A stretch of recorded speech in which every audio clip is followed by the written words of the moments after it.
खबरदार तक पर दिखाए जाने वाले सुपरहिट फिल्मों की कहानियों की श्रृंखला की अगली कड़ी के रूप में मैं आपके समक्ष जिस फिल्म की कहानी को लेकर उपस्थित हुआ हूँ वह फिल्म है mister Natwarlal.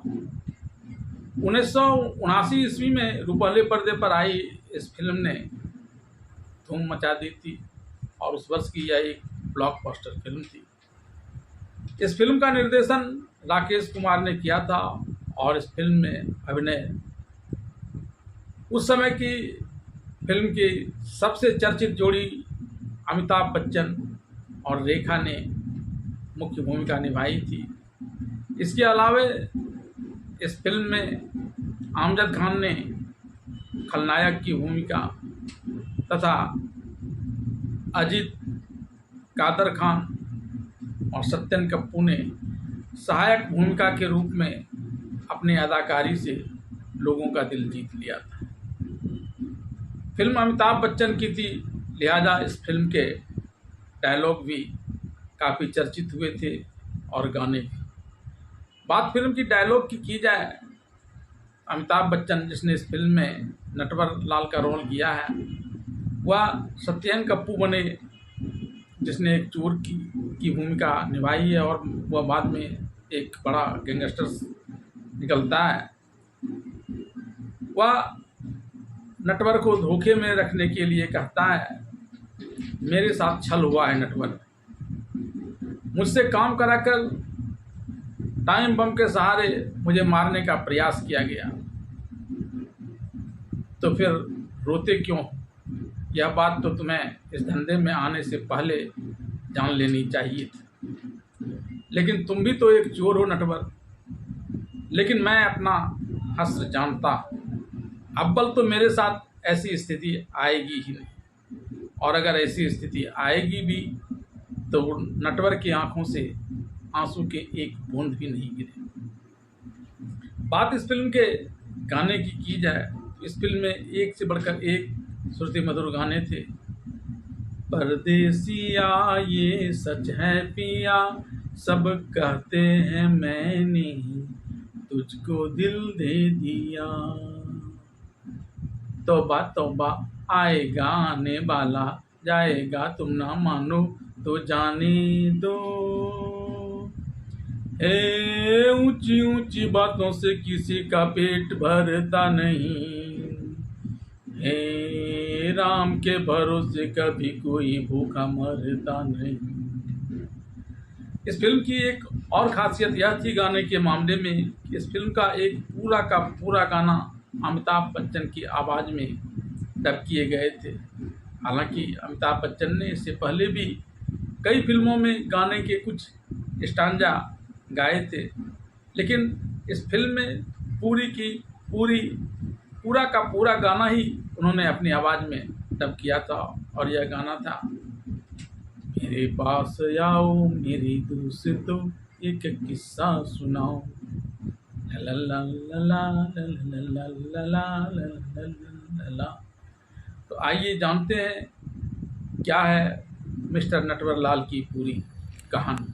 Film mister Natwarlal की कहानी एक बच्चे की एक पार्क में खेल रहे होने से होती है, जहां वह बच्चा पड़ोस में एक मिस्ट्रेस जो अपने बच्चे को खिलौने से खिला रही होती है उसके कुछ खिलौने को चुरा कर लाने से होता है, और वह उस खिलौने को लेकर एक सिंह की मूर्ति के नीचे बैठकर खेलने लगता है और कहानियों की किताब पढ़ने लगता है। तभी नेपथ्य से अमिताभ बच्चन जिन्होंने इस फिल्म में नटवरलाल की भूमिका निभाई है उनकी आवाज़ आती है, बिट्टू तुमने चोरी की है, चोरी की आदत अच्छी नहीं है, आओ मैं तुम्हें एक किस्सा सुनाता हूँ, मिस्टर नटवरलाल की कहानी। फिर इस कहानी के माध्यम से पूरी फिल्म नटवरलाल का दृश्यांकन कर दिया जाता है और यह बिट्टू कौन है और नटवरलाल से इसका क्या संबंध है, इसका खुलासा इस कहानी के अंत में होगा। फिलहाल आप मिस्टर नटवरलाल की कहानी को देखते जाइए। नटवर नाम का एक बच्चा माता पिता के नहीं होने की स्थिति में अपने भाई इंस्पेक्टर गिरधारी लाल जिसकी भूमिका अजीत ने निभाई है और भाभी सीमा जिसकी भूमिका इंद्रानी मुखर्जी ने निभाई है के द्वारा पाला पोसा जा रहा है। इंस्पेक्टर गिरधारी लाल और सीमा नटवर को बहादुरी और ईमानदारी का पाठ पढ़ाना चाहते हैं और इसी क्रम में जब एक बार एक वीरता का पदक इंस्पेक्टर गिरधारी लाल को मिलता है तो उसकी पत्नी सीमा उसे नटवर के गले में डाल देती है। जब नटवर इस मेडल के बारे में पूछता है तो गिरधारी लाल इसे वीरता और ईमानदारी का पुरस्कार बताता है। इस पर नटवर कहता है कि वह भी बड़ा होकर पुलिस इंस्पेक्टर बनेगा और ईमानदारी तथा बहादुरी से चोरों का सफाया करेगा। फिर वह अपने भाई का हैट पहनकर चोर चोर धाएं धाएं करते हुए चारों तरफ दौड़कर पुलिस बनने का एक्टिंग करता है। जिस शहर में गिरधारी लाल इंस्पेक्टर बनकर पदस्थापित हुए हैं वहाँ विक्रम सिंह, जिसकी भूमिका अमजद खान ने निभाई है, जैसा एक बड़ा सफ़ेद पोश भी रहता है जिसका काला बाजार का एक बड़ा साम्राज्य है। उसने अपनी कंपनी का सिंबल भी रखा है जिसे वह अपनी सफलता की सबसे बड़ी निशानी बताते हुए वी फॉर विक्रम और वी फॉर विक्ट्री कहता है।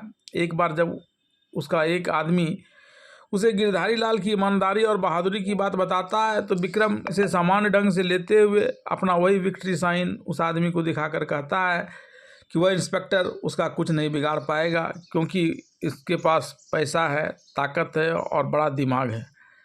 इधर इस शहर में पदस्थापित होते ही इंस्पेक्टर गिरधारी लाल को विक्रम के काले कारनामों की जानकारी मिलती है। एक दिन वह उसे कानून की गिरफ्त में लेने के लिए उसके घर छापामारी करने और तलाशी लेने पहुंच जाते हैं। तलाशी लेने के क्रम में उसे विक्रम का कोई सबूत जिसमें वह गलत कार्य करते हुए दिखाया गया हो नहीं मिलता है, लेकिन एक चिट्ठी ज़रूर मिलती है जिसमें यह लिखा होता है कि उसके आदमियों ने गिरधारी लाल के घर को अच्छी तरह से पेट्रोल में डुबा दिया है। बस एक चिंगारी लगाकर उसे जलाना भरी शेष रह गया था, लेकिन उसने जलाया नहीं। वह जल्दी से अपने घर मेरे घर की तलाशी छोड़कर अपना घर देखे जहां उसकी पत्नी और नटवर सोया हुआ है वहां एक विषधर सांप मिलेगा। तब इंस्पेक्टर गिरधारी लाल जल्दी से तलाशी अभियान छोड़ अपना घर आ जाता है तो वास्तव में जहां नटवर और उसकी पत्नी सोई हुई थी वहां बिस्तर के बगल में फनकाड़े एक काले विषैले सांप को पाता है। वह गोली चलाकर उस सांप को मार देता है और तभी गोली की आवाज़ से नटवर और उसकी भाभी भी जग जाती है। नटवर और उसकी भाभी भयाक्रांत हो उस सांप को देखते हैं। गिरधारी लाल चिट्ठी को आगे पढ़ते हुए गुस्सा में भरकर विक्रम को बुज़दिल कहते हुए उसे औरत और बच्चों की जगह खुद से लड़ने की चुनौती देता है। विक्रम का एक व्यक्ति बाहर से इन सारी घटनाओं पर नज़र रख रहा था। उसने यह सारी बात विक्रम को बता दी। इसके बाद विक्रम गिरधारी लाल के परिवार को एक्सीडेंट का रूप देकर मार देना चाहता है, लेकिन सौभाग्य से अस्पताल में वो सब बच जाते हैं। लेकिन गिरधारी लाल की पत्नी सीमा सिंह जो उस समय गर्भवती थी उसका गर्भपात हो जाता है, साथ ही वह भविष्य में भी गर्भ धारण करने में अक्षम हो जाती है। इस स्थिति में वह खुद को अपने पति को ढाढ़स बंधाते हुए कहती है कि उसे तो पहले से ही नटवर के रूप में एक बेटा है, वह उसे ही पाल पोस कर बड़ा करेगी और उसमें बहादुरी तथा ईमानदारी का गुर भरेगी। उसकी भाभी जब उसे बचपन में पढ़ा रही होती है तब भी वी फॉर वायलन देखकर उसके मन में वायलन की जगह विक्रम की तस्वीर उभरती है। इतना ही नहीं, जब उसका भाई इंस्पेक्टर गिरधारी लाल बहादुरी और ईमानदारी का एक दूसरा तमगा उसके गले में पहनाना चाह रहा होता है तो उसके हाथों से उस मेडल को लेकर वह अलग रख लेता है। अब ईमानदारी और बहादुरी की बातें उसे अच्छी नहीं लगती। अब तो उसे विक्रम की बेईमानी वाली बातें ही अच्छी लगने लगी है। अब नटवर लाल के रूप में अमिताभ बच्चन का पर्दे पर प्राकट्य होता है और वह एक्सीडेंट वाले दिन जिस तरह घूर घूर कर एक्सीडेंट करने वाले विक्रम को वहाँ से भागते देख रहा था, कुछ इसी तरह की सोच लिए हुए विक्रम जैसे काले धंधे करने वालों गिरोह के एक ठिकाने पर जाकर उसके रुपये उड़ाने की तैयारी कर रहा होता है। तभी कुछ अपराधी आकर उसे धमकाते हैं कि रुपये गिनकर भी तुम क्या करोगे, क्या तुम इन रुपयों को यहाँ से ले जा पाओगे। इस पर नटवर कहता है कि वह ऐसा करने में ज़रूर सफल होगा क्योंकि इन्हीं अपराधियों में से जो बड़े बड़े साथी अपराधी हैं वह मुझे यहाँ से जाने में मदद करेंगे क्योंकि मैं इन सब का काला चिट्ठा जानता हूँ। तब अपराधियों में से एक बड़ा अपराधी नहले पर दहला मारते हुए कहता है कि तुम आसानी से इस काले धंधे में आने की सोच रहे हो क्योंकि तुम्हें बहुत सारे काले धंधे वालों की कुछ महत्वपूर्ण बातों की जानकारी है, लेकिन तुम यह मत भूलो कि तुम भी एक चोर हो। ऐसा कहकर वह अपने आदमियों को एक आदेश देता है और वह नटवर समेत कुछ अन्य आदमियों के मुंह पर टेप बांधकर उसे बंधक बना लेता है। टेप बंधे होने के बाद नटवर अपना मुंह खोलने का इशारा करता है और तब जब अपराधी उसके मुंह से टेप हटाते हैं तो वह ऐसा कुछ कहता है जिससे वे कालाबाजारी और अपराधी उसे वहां से भाग जाने देने के लिए मजबूर हो जाते हैं और नटवर उन पैसों के साथ उसके अड्डे से बाहर आकर उनमें से ज़्यादातर पैसे को गरीबों के बीच बांट देता है। बाकी पैसे अपने भाभी माँ को देकर रौब गांठता है कि वह एक बड़ा बिजनेस बिजनेसमैन बन गया है और इसलिए उसे बीच बीच में दूर जाना पड़ता है।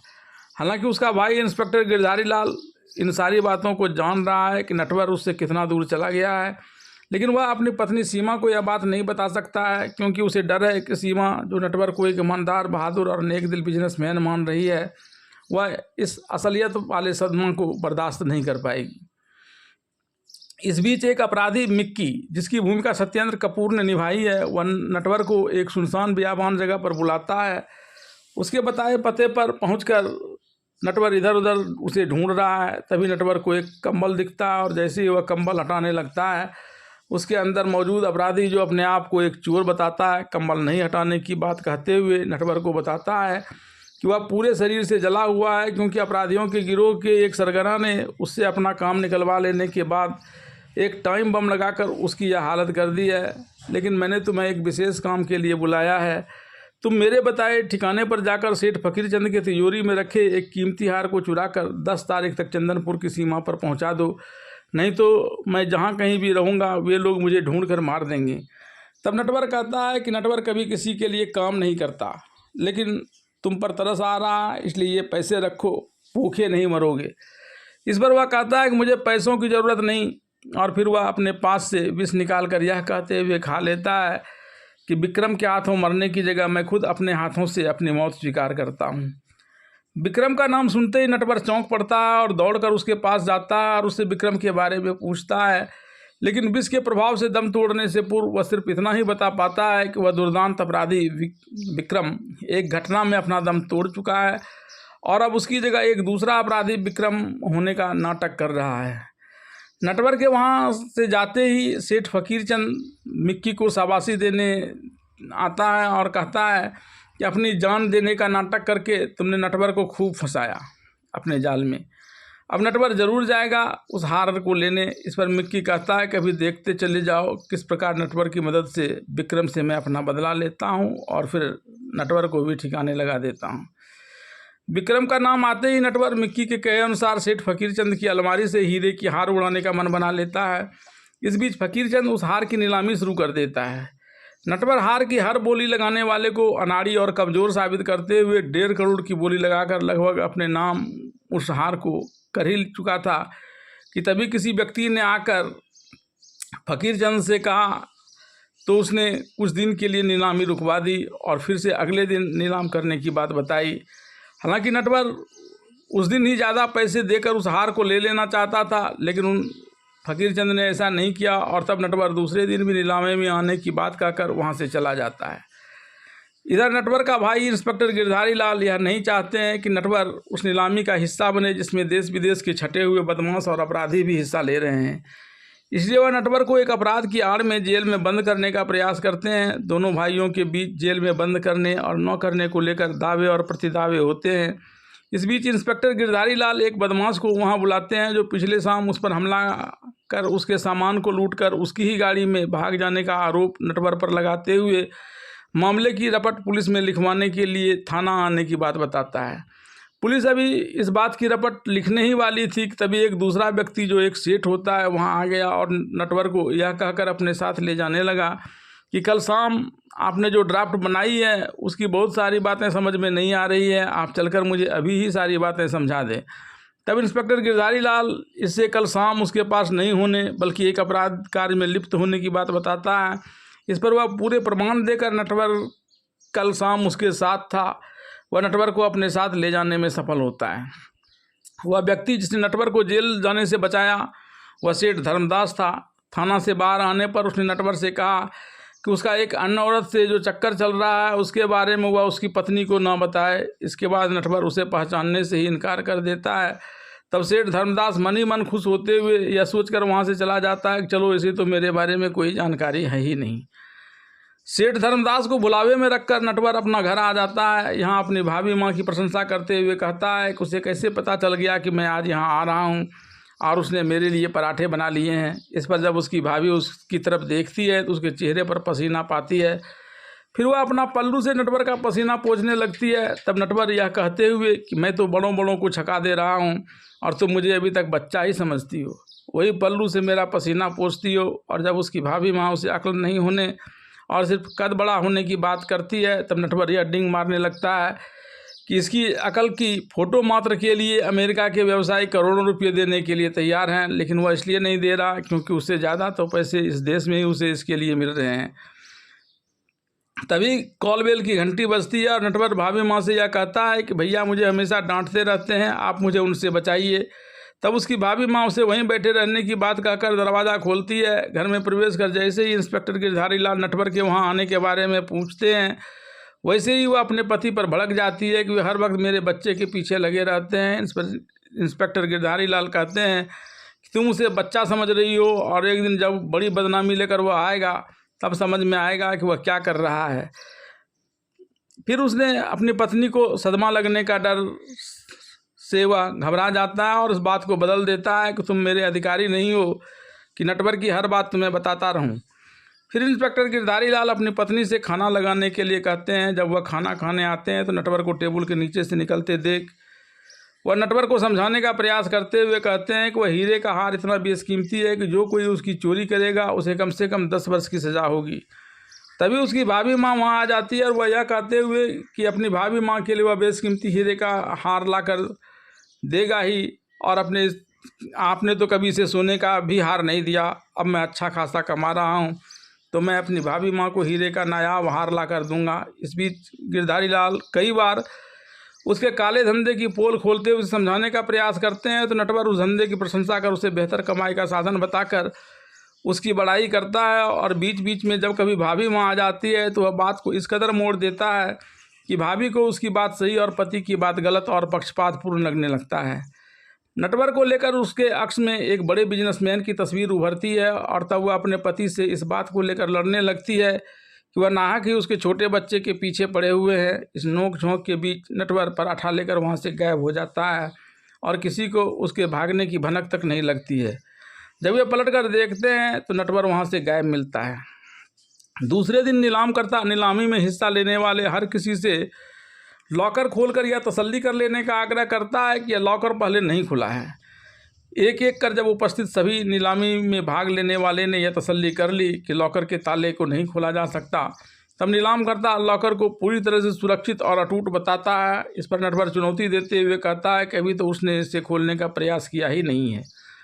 ऐसा कहकर वह लॉकर खोलने के लिए बढ़ता है तो उसका भाई इंस्पेक्टर गिरधारी लाल उसे ऐसा करने से रोकता है। उसके अनुसार यह काम पुलिस का है कि वह लॉकर की सुरक्षा करे। तब नीलाम करता यह कहकर नटवर को लॉकर खोलने की अनुमति दे देता है कि पुलिस की भूमिका लॉकर खुलने के बाद से प्रारंभ होती है। तब नटवर लॉकर खोलने का प्रयास करने का नाटक करता है, लेकिन बाद में मुंह लटकाकर लौट आता है और कहता है कि इस लॉकर को खोलना उसके बस की बात नहीं। इस पर नीलामकर्ता का एक व्यक्ति आगे बढ़कर लॉकर खोलता है, लेकिन यह देखकर सब अचंभित हो जाते हैं कि लॉकर के अंदर कोई हार है ही नहीं। इधर नटवर अपनी भाभी माँ के पास आकर यह आशीर्वाद लेता है कि अपने इस चंदनपुर के अभियान में वह सफल हो जाए। वह इसके लिए बाद हमेशा भाभी माँ के साथ रहने का वादा भी करता है। इस पर नटवर को आशीर्वाद देने के साथ उसकी भाभी माँ से भैया से इजाज़त लेने की बात करती है, तो वह भाभी माँ को भी भैया से इसे बताने से मना कर देता है। अभी वह वहाँ से चंदनपुर की ओर प्रस्थान करने ही वाला होता है कि तभी उसके भैया इंस्पेक्टर गिरधारी लाल को अपनी भाभी से यह कहते हुए सुनता है कि क्या नटवर यहाँ आया है। और जब भाभी माँ उसके आकर कहीं जाने की बात करती है तो वह बुदबुदाता है कि जब भाई को बदनाम करने पर उतर जाए तो फिर कोई क्या करेगा। इसके बाद वह चारपाई पर सो जाते हैं। तभी खिड़की के सहारे नटवर वहाँ आता है। अपने भाई इंस्पेक्टर गिरधारी लाल का चरण स्पर्श कर यह वचन देता है कि चंदनपुर में सफल होते ही वह वहाँ से वही नटवर बनकर लौटेगा जो बचपन में ईमानदारी और बहादुरी की बात करता था। अपने इस उद्देश्य को पूरा करने के लिए वह हमेशा अपने पास बचपन में भैया के दिए हुए लॉकेट को भी रखता है। इधर मिक्की इस बात को लेकर काफ़ी खुश है कि अब चंदनपुर में विक्रम और नटवर दोनों लड़ेंगे। इस बात को देखते मिक्की अपने आदमी को इस बात की समय पर सूचना देने के लिए कहता है कि चंदनपुर में हार की लड़ाई में कौन मरता है कौन जीवित बचता है, ताकि वह जीवित बचने वाले को मारकर वह हार प्राप्त कर अकेला इस काले धंधे का बादशाह बन सके। तभी वहाँ पर सेठ फकीर चंद आ जाता है। वह इससे पूछता है कि कभी तुम्हारे और विक्रम की दोस्ती को लोग दुहाई दिया करते थे, लेकिन ऐसा क्या हुआ कि आज दोनों एक दूसरे के खून के प्यासे हो गए हैं। इस पर मिक्की बताता है कि एक बार जब दोनों देश छोड़कर बाहर जा रहे थे तब विक्रम के पास कोई पैसा नहीं था, तब उसने ही पैसे देकर उसकी मदद की थी, लेकिन विदेश में काले धंधे से हुई कमाई के कुछ पैसे जब उसके हाथ आए तो अब वह मुझे ही अपने राह का कांटा मानने लगा है और रास्ते से हटाने का प्रयास कर रहा है। अपना दास बनाने के लिए उसने मेरे पीठ पर भी विक्रम के आदमी होने वाला निशान भी लगा दिया है। अब तो चंदनपुर में जहाँ से मैं आता हूँ वहाँ ज़्यादातर लोगों के पीठ पर ऐसे निशान मिल जाएंगे और वह विक्रम के आतंक की कहानी सुनाने लगता है। विक्रम गांव में एक शेर का दहशत फैलाता है और जब गांव में इस शेर के आने से पूरा हड़कंप मच जाता है तब उसके आदमी चंदनपुर के 3-4 ग्रामवासियों को उठाकर विक्रम के अड्डे पर पहुंचा देता है। यहाँ विक्रम और उसके आदमी उस पर खूब जुल्म ढाते हैं और जब वह विक्रम के इशारे पर काम करने के लिए तैयार हो जाता है तब विक्रम उसे अपना गुलाम मानते हुए उसके पीठ पर गर्म लोहे से भी दगवा देता है। गांव वाले इसे शेर का आतंक मानते हैं और अपने मुखिया, जिसकी भूमिका कादर खान ने निभाई है, के समक्ष इकट्ठा होकर शेर के आतंक से ग्रामवासियों को बचाने की गुहार लगाते हैं। तब मुखिया अवतार सिंह नामक एक शिकारी को बुलाकर शेर के शिकार की योजना बनाते हैं। इस बात की जानकारी विक्रम को लग जाती है और वह गांव आ रहे अवतार सिंह को रास्ते में ही अपने आदमियों से पकड़वाकर अपने अड्डे पर लाकर उसकी हत्या कर देता है। इस बीच शेर कई बार गांव में हड़कंप मचाता है और गांव के कई लोगों इसी प्रकार से गायब हो जाते हैं। गांव वाले अब इसे शैतानी हरकत मानते हुए पीर के दरगाह पर जाकर इससे मुक्ति के लिए प्रार्थना कर रहे होते हैं। इस बीच मिक्की के बताए अनुसार नटवर हार लिए चंदनपुर पहुंचकर विक्रम के आने का इंतजार करता है। उसके हाथ में बंदूक देखकर गांव वाले उसे शिकारी अवतार सिंह समझ लेते हैं और यह प्रार्थना करते हैं कि वह शेर का शिकार कर इस गांव वाले की रक्षा करे। पहले तो नटवर गांव वाले को इसका भरोसा दे देता है, लेकिन फिर वह शेर के आने की बात सुनकर डरने लगता है और इस गांव से भाग जाने की योजना बनाता है। तभी गांव में शेर आ जाता है। उस शेर के डर से जब नटवर भाग रहा होता है तो वहां रखे कुछ ड्रम से टकरा जाता है। फिर ड्रम के लुढ़कने से शेर डरकर भाग जाता है। नटवर इस घटना पर आश्चर्य व्यक्त कर रहा होता है कि तभी गाँव वाले उसे एक सच्चा शिकारी समझकर उसके तारीफों के पुल बांधने लगते हैं और गाँव की रक्षा के लिए उसका शुक्रिया अदा करते हैं। नटवर को शुक्रिया अदा करने वाली में से एक लड़की सन्नो भी होती है, जिसकी भूमिका रेखा ने अदा की है और वह मुखिया की बेटी है।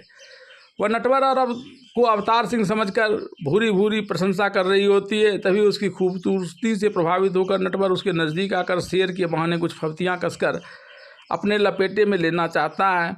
तब दूर से ही एक गूंगा एक चाकू उसकी तरफ फेंकता है, जिससे शिकारी अवतार सिंह बना नटवर गुस्सा जाता है। तब सन्नो बताती है कि वह बगल के गांव का लड़का है जो गूंगा है। जब शेर का आतंक वहां बढ़ गया था तब से वह इसी गांव में आकर रहने लगा है। इसके बाद वह गूंगा वहां से चला जाता है, जो वास्तव में विक्रम का भेजा हुआ जासूस रहता है, जो यहाँ इस गांव में रहकर इस गांव की हर गतिविधि की सूचना विक्रम को देता है। जब वह विक्रम को अवतार सिंह के शेर का शिकार करने के लिए गाँव आने की बात विक्रम को बताता है तो विक्रम आश्चर्य में पड़ जाता है कि यहाँ तो उसने पहले ही अवतार सिंह को मार दिया है, फिर यह दूसरा अवतार सिंह किसने अवतार ले लिया। फिर वह अपने पहलवान को इस बात का पता लगाने के लिए भेजता है। पहलवान पहले तो अवतार सिंह बने नटवर की खूब पिटाई करता है, लेकिन अवतार सिंह बना नटवर चालाकी से उसे कीचड़ में डुबा देता है, जहाँ अपने भार की वजह से वह कीचड़ में धंसकर मर जाता है। इसके बाद नटवर गांव की सरहद की तरफ बढ़ जाता है। इधर उधर देखता है विक्रम अभी तक आया क्यों नहीं। फिर सोचता है कि शायद वहाँ वह जले को आना था, लेकिन मैं आ गया, इसलिए अभी 2 दिन का जो वक्त बाकी है शायद वह अंतिम वक्त पर यहाँ आए। यहाँ से जब नटवर वापस गांव की तरफ जा रहा था तो मैदान में सन्नो को कुछ बच्चों के साथ देखता है। वह बच्चों को एक शेर की कहानी सुनाता है, फिर एक बच्चे को वहाँ से विदा करता है और एक एक कर सब बच्चों को वहाँ से विदा कर सन्नो के साथ प्यार की मुद्रा में रहता है। तभी विक्रम का आदमी दूरबीन से उसे ऐसा करते हुए देख लेता है।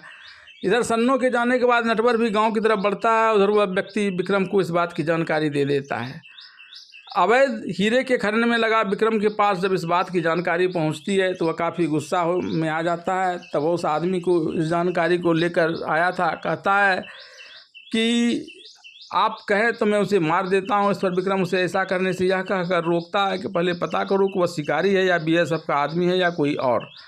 यहाँ से 60 किलोमीटर दूर बीएसएफ का हेडक्वार्टर है, वहाँ जाकर पता करो कि उसका कोई व्यक्ति तो चंदनपुर आकर पिकनिक नहीं कर रहा। साथ ही चंदनपुर में रह रहे गूंगे से जाकर सन्नो और नटवर के क्रियाकलापों पर विशेष ध्यान रखने और उसकी हर गतिविधि की सूचित करने के लिए कहो। नटवर गांव की लड़कियों को नाचते देख कोई पर्व समझकर खुद भी उस नृत्य में समारोह में सन्नो के साथ नाचता गाता है। इधर विक्रम के कहने पर गूंगा इस दौरान नटवर के घर की तलाशी ले रहा होता है। जब इस नाच गाने के बाद नटवर अपने कमरे में आता है तो वहाँ अपना सारा सामान बिखरा हुआ पाता है। फिर वह सोचने लगता है कि पहले किसी ने नाम पूछा और अब तलाशी ले रहा है। इस बीच सन्नो वहाँ आकर अपना प्यार प्रदर्शित करने लगती है। तो नटवर यह कहकर उसे इस गलतफहमी में न रहे कि वह उसके साथ प्यार करता था। दरअसल वह तो एक नृत्य समझकर, गांव का पर्व समझकर उस नृत्य में शिरकत कर रहा था। सन्नो के यह कहने पर कि तुमने मेरा प्यार स्वीकार नहीं किया तो मैं जान दे दूंगा, वह उसे जाने देता है और कमरे के सामान बिखरे होने के बारे में चिंता करने लगता है। उधर सन्नो जान देने के लिए एक नदी के किनारे जाती है, जहां उसकी सहेली रज्जू, जिसकी भूमिका रजनी शर्मा ने निभाई है, वह उसे रोक लेती है और कहती है तुम मुझे तो ज्ञान देती थी कि औरतों में वह ताकत है कि वह मर्दों को मोम बना दे, और तुम खुद ही आत्महत्या करने चली। रज्जू कहती है कि वह तुमसे प्यार करता है और तुम्हें ढूंढने के लिए इधर आ रहा है, तुम छुप जाओ, मैं उसकी खबर लेती हूँ। उसके बाद रज्जू शिकारी अवतार सिंह बने नटवर से सन्नो द्वारा आत्महत्या करने की बात करती है।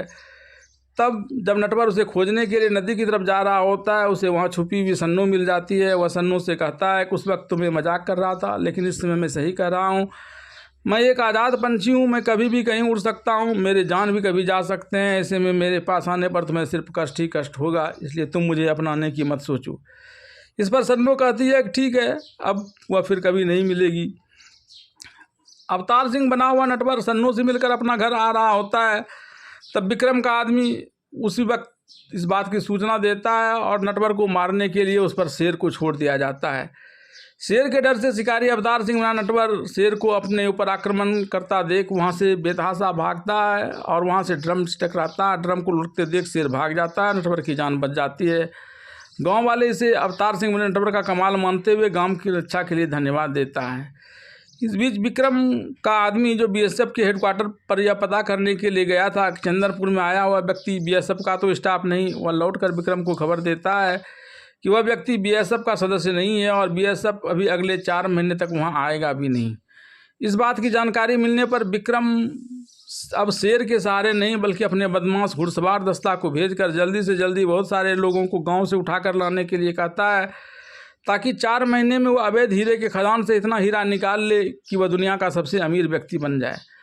विक्रम के इशारे पर उसका घुड़सवार बदमाशों का दस्ता इस बार गांव के बहुत सारे लोगों को उठाकर ले जाता है। लेकिन जब दूसरी बार वह दस्ता लोगों को उठाने के लिए आ रहा होता है तो रास्ते में नटवर उसे गांव की तरफ आते हुए देखता है। फिर वह जल्दी से जल्दी एक बड़े रस्ते को पेड़ से बांधकर दूसरी तरफ उसका सिरा पकड़कर खड़ा हो जाता है और जैसे ही बदमाशों का घुड़सवार दस्ता वहां से गुजरने लगता है वो रस्सी को तान देता है, जिससे सारे घोड़े गिर जाते हैं और घुड़सवार गंभीर रूप से घायल होकर वापस विक्रम के पास जाकर इस घटना की जानकारी देता है।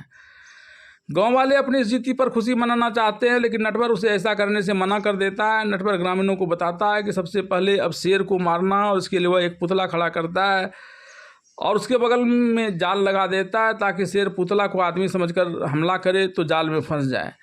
लेकिन जब मुखिया यह बताता है कि यह शेर आदमखोर है जिससे वह स्थिर पुतले पर आक्रमण नहीं करेगा, तब सन्नो खुद उस पुतले की जगह खड़ी हो जाती है और जब उसे चलते हुए देखकर मुखिया नटवर को दिखाता है कि पुतला चलने लगा है, तब तक एक शेर उस पर आक्रमण कर देता है। सन्नो को बचाने के लिए नटवर पेड़ से कूदकर उस शेर से भिड़ जाता है। फिर सन्नो और नटवर दोनों मिलकर शेर को पकड़कर ग्रामीणों की मदद से एक पिंजरे में बंद कर देते हैं। इसके बाद सन्नो एक कटोरी में बूटी पीसकर घायल नटवर को लगाने के लिए आती है। नटवर को भी अब सन्नो से प्यार होने लगा था, इसलिए वह उस बूटी लगाने की इजाज़त देता है, साथ ही उससे अपने प्रेम का इजहार भी करता है। इसके बाद नटवर ग्रामीणों को नगाड़े बजाकर आसपास के गांव वाले को इकट्ठा करने की बात करता है ताकि बार बार आ रहे आफत का डटकर मुकाबला किया जा सके। इस बीच विक्रम के इशारे पर भेजा गया गूंगा जब नटवर को सन्नो के साथ देखता है तो छुरा मारकर नटवर की हत्या करना चाहता है, लेकिन यह छुरा नटवर को लगे इससे पहले ही मुखिया अपने कलेजे पर उस चाकू का वार झेल लेता है, जिससे उसका प्राणांत हो जाता है। लेकिन प्राणांत से पूर्व ही वह अपनी बेटी सन्नो और गांव का सारा भार नटवर को दे देता है। गुस्से में नटवर उस गूंगे को वहां से भागते हुए देखता है और उसके पीछे दौड़कर उसे पकड़कर मार कर नदी में फेंक देता है। इस दुखद घटना के बावजूद नटवर विभिन्न गांवों से एकत्रित किए हुए लोगों को पहाड़ की चोटी पर बड़े बड़े पत्थरों को उठाकर ले जाने की सलाह देता है और जब एक दिन दोबारा विक्रम का भेजा गया घुड़सवार दस्ता अपने पिछले घुड़सवार बदमाशों के घायल होने का बदला लेने गांव में आता है तो गांव वाले जब यह दस्ता पहाड़ी के पास से गुजर रहा होता है घाटी में, तब उस पर बड़े बड़े चट्टान गिराकर ज़्यादातर बदमाशों को मार देता है और जो बचता है वह विक्रम को इस घटना की जानकारी देता है। इसके बाद विक्रम खुद नटवर को पकड़ने आने की बात करता है। अपनी योजना के अनुसार विक्रम एक बूढ़े का वेश बनाकर वहां आता है और जब वह गांव के निकट रहता है तो गांव के ग्रामीणों के समूह में मौजूद उसका आदमी नटवर को उस बूढ़े व्यक्ति के इस गांव की तरफ आने की बात बताता है, जिसे देख नटवर गांव वाले को वहीं रुकने की बात कहकर खुद उस बूढ़े की जानकारी लेने घोड़े पर चलकर जाता है। लेकिन जैसे ही वह बूढ़े के नज़दीक आता है वैसे ही वह बूढ़ा लड़खड़ा कर गिर जाता है। उसे उठाने के लिए नटवर अपने घोड़े से उतरता है, तभी वह बूढ़ा अपनी बैसाखी से उस पर जोरदार वार करता है। फिर वह अपने आदमी के इशारे से बुलाकर नटवर को रस्सी से बंधवाकर घोड़े के द्वारा इस प्रकार खिंचवाकर अड्डे पर लाने की बात करता है जिससे उसे कष्ट तो काफ़ी हो लेकिन वह मरे नहीं बल्कि अधमरा होकर रह जाए। इसके बाद उसके अनुसार नटवर को रस्सी से बांधकर रस्सी का दूसरा सिरा हाथ में लेकर बदमाश घोड़ा पर सवार होकर घोड़ा दौड़ाते हुए बढ़ता है। हालांकि इस बीच नटवर रस्सी में झटका देकर घुड़सवारों को नीचे ज़मीन पर गिरा देता है और फिर सबकी जमकर पिटाई करता है और रस्सी खोलकर वहां से गांव की तरफ चला आता है। नटवर के हाथ पीटे हुए बदमाश वापस अपने अड्डे की तरफ लौट रहे होते हैं, तभी सन्नो उसे आते हुए दिखाई पड़ती है। बदमाश सन्नो को उठाकर अपने अड्डे पर ले जाता है।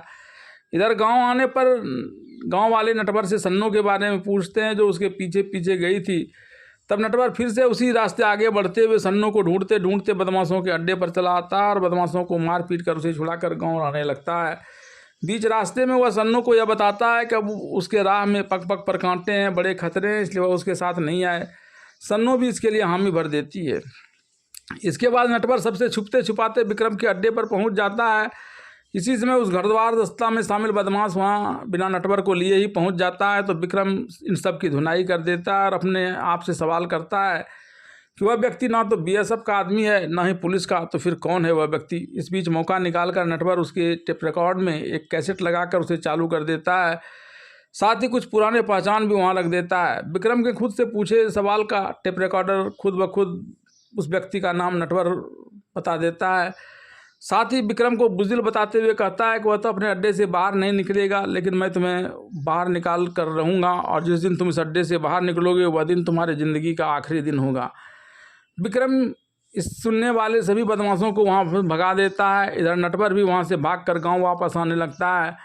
गांव आते वक्त यह सोचने लगता है कि आखिर विक्रम को कैसे उसके अड्डे से बाहर निकाला जाए। नटवर इस बात को सोच ही रहा था कि तभी उसकी बाहर जो रही सन्नो उसे देखकर वहां आ जाती है और फिर बातचीत के क्रम में बताती है कि जिस खजाने के लिए विक्रम उस अड्डे में पड़ा हुआ है उस खजाने को अगर बाहर निकाल दिया जाए तो विक्रम उसे पाने के चक्कर में बाहर आएगा। उसकी बात मान नटवर फिर उस अड्डे में जाता है और उसके बैग में रखे हुए हीरे को लाकर गांव में फेंक देता है।